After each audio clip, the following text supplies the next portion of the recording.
Hi guys, it's Alison here from Alison Day Designs, and I wanted to give you a look into my process a little bit because I have been struggling to use the July Gossamer Blue kit, and I don't know why. I mean, they're beautiful papers, they really are. I have made one layout so far, and for whatever reason, I don't know if it's my photos or just my mojo's not there, but I've just been struggling to make the rest of them work for me.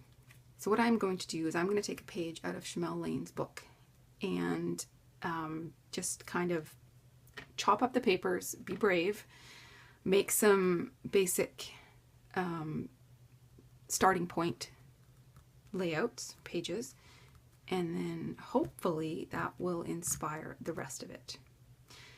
Now, I did receive my July kit, and I purchased some of the June add-ons in that. So I will probably start adding bits and pieces into this, but I'm going to start with the main June kit, just so you can see what can be done.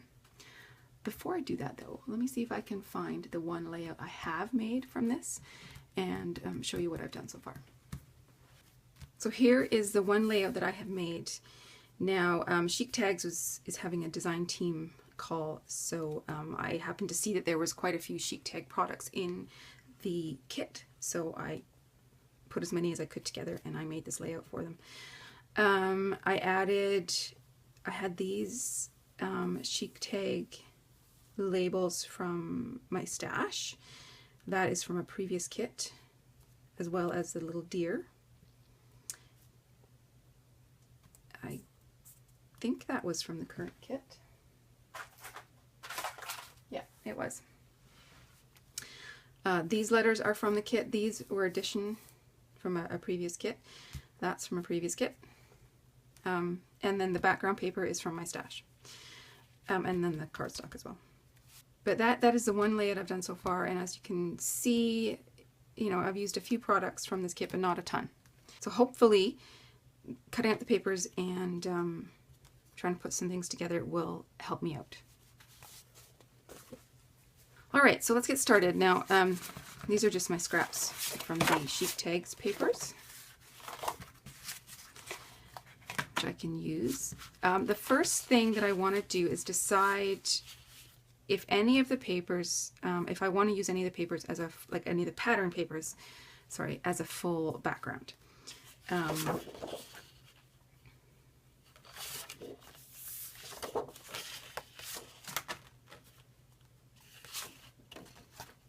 Papers like this I love, and I would love it as a full background. I just can't think of a story right now that I want to tell with it. So I will probably chop it up. I'm just going to pull the cardstock out.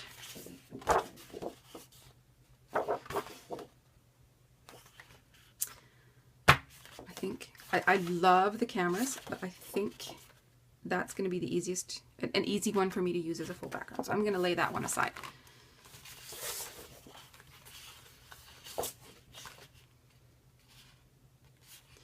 That one would be quite easy as well as the tulip pattern. Something I'm looking for a full background sheet is either a pattern that is bold, but I know that I'm going to be covering up with other papers that I can journal on and that will showcase my photos, or a pattern that is subtle, all over sort of single color print like this one. See, this would be kind of a fun all over background paper as well, but I would need to cover quite a lot of it up for my style in order for the photos to pop on that pattern. So I think I might keep this one out as a full page. Either side would work, but I think that one has more interest. So that's 2 full pages that I've got so far.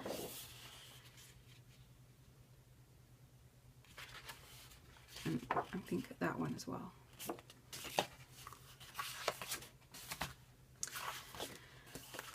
And these two, these I think are the patterns that have been giving me trouble. I love them.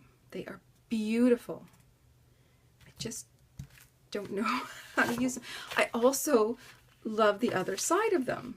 So I'm really torn. But I don't know if either, like, of any of them, I would probably be inclined to use this one as a full background. But that might be a little much. These are definitely the two that are really giving me trouble because I want to use both sides. It's very sad. Okay, I'm gonna pull these out as embellishments for now. I'm gonna have to be really brave to cut into these, let me tell you. Okay. So I've got the 3 patterns here that I could use as a full background sheet. So let's find other papers that can go on top that will work. And for this one, because it's got this slight red in it, I could add this on top. So I'm going to put those 2 together.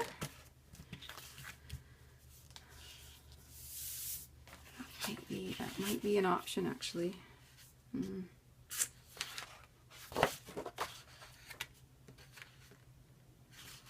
Yeah. Okay, those 2 are going together.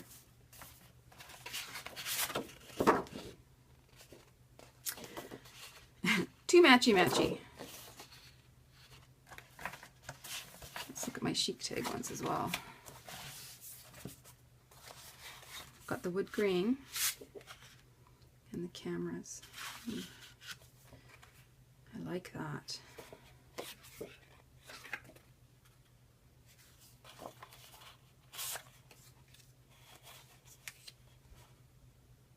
Okay, I'm going to keep that with that. Let's get cutting, shall we? Now these ones are already cut, so I'm kind of cheating. But now it's all about figuring out placement. So I could do that, and then maybe have something along the bottom there. That doesn't really work on the horizontal. The other option would be something like that, but I just don't like that. So we'll start with that. I'm going to cut off the branding strip along the bottom here.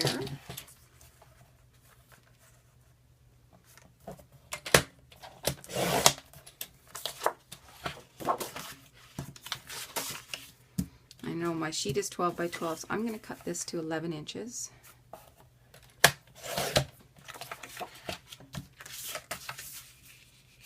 So I've got that. We could add some cardstock to this, or we could bring in some of the red along the bottom.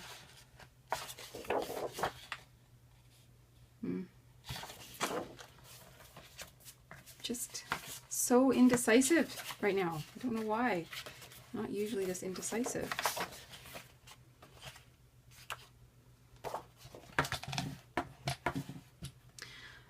I'm just going to cut, I think I'll cut like a matching 11 by 6 box. So cut this guy in half.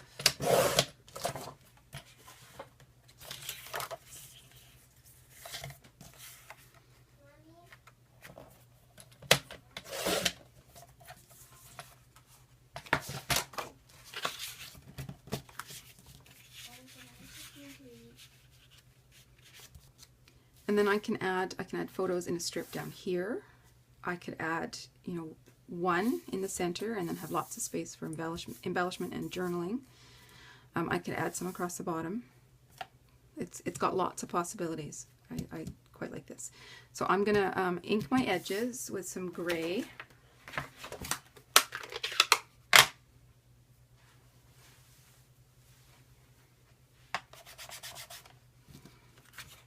I don't know if you've seen my really expensive inking tool before. It is a round sponge that I have just cut into segments.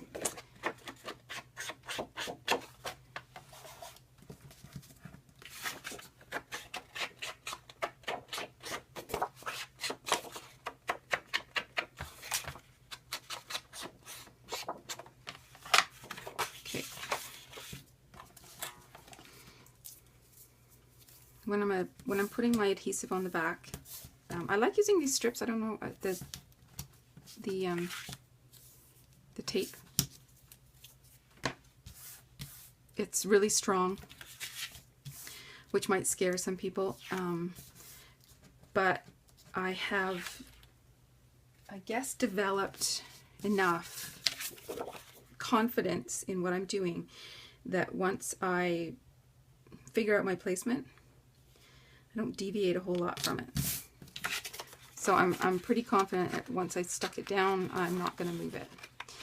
If I think I might move it, then I will use a different adhesive. Okay, so that one is ready for photos and whatnot. I'm going to lay that one aside for later. Let's tackle this gray one now. Just going to move my ink out of the way.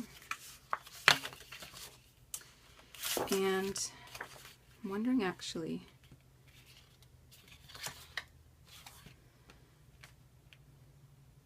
yeah. So what I'm going to do, I'm going to use this paper as the full background and cover it by almost all of this. So what I'm going to do is I'm going to cut out a square from the middle because I really like this paper and I think I can use it somewhere else. And by cutting out the square in the middle, that gives me that option. This is going to cover it. No one's going to know. And you're not going to tell my secret, right? So we'll cut off the branding strip. And then I will cut out an 8x8 box in the middle. So I just put it to my 2-inch, go from 10 to 2, rotate it,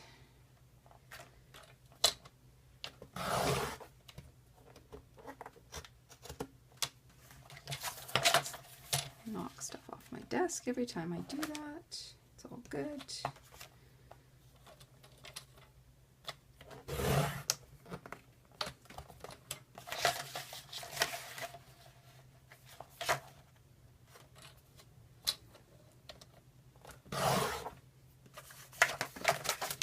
And now I have a square that I can use elsewhere.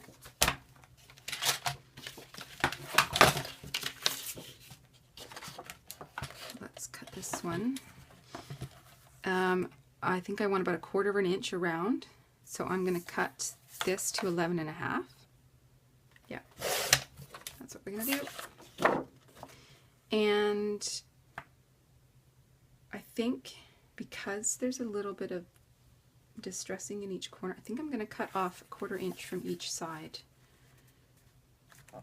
so that it stays a little bit more equal.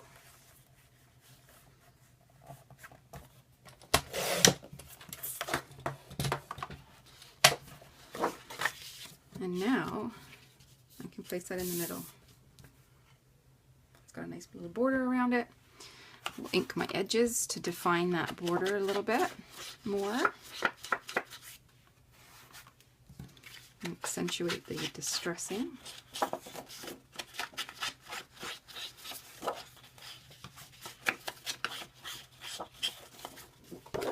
Now for this one, I want to have the tape around the edges. It's not going to do me any good to have tape in the middle of my paper because there's a giant hole in the middle of my paper.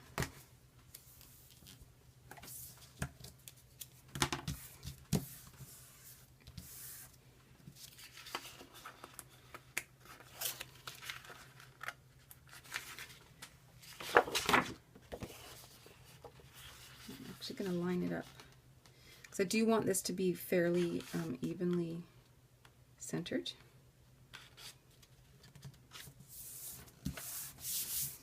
just going to stick one edge down and then pull up the rest of the tape.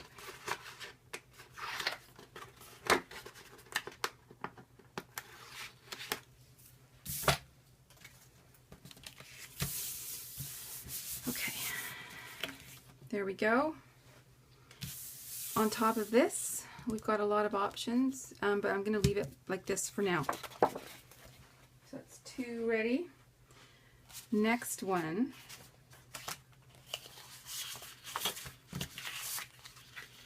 is this. Now, do I want the red on the background with the white?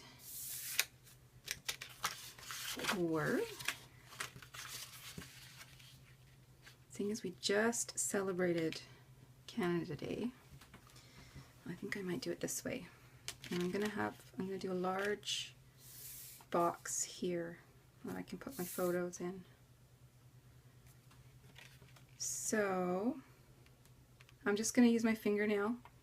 Hopefully you guys can see that on screen, to just mark a spot there.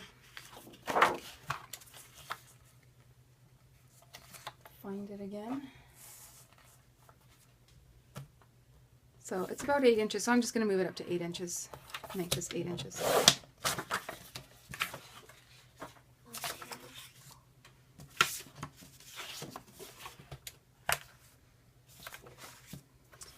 Now I'm just going to cut the branding strip off this one.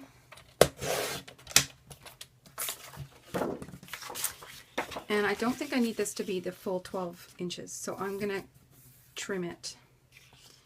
I'm just going to take ½ an inch off though.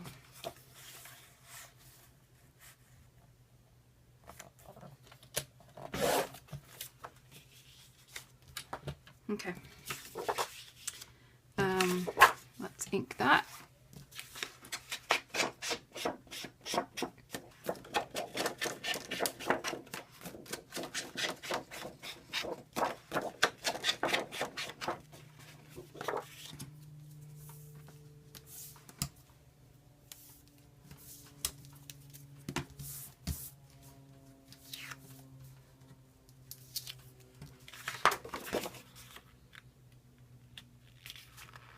I do want this right down at the bottom, so I'm going to try and get some even margins here.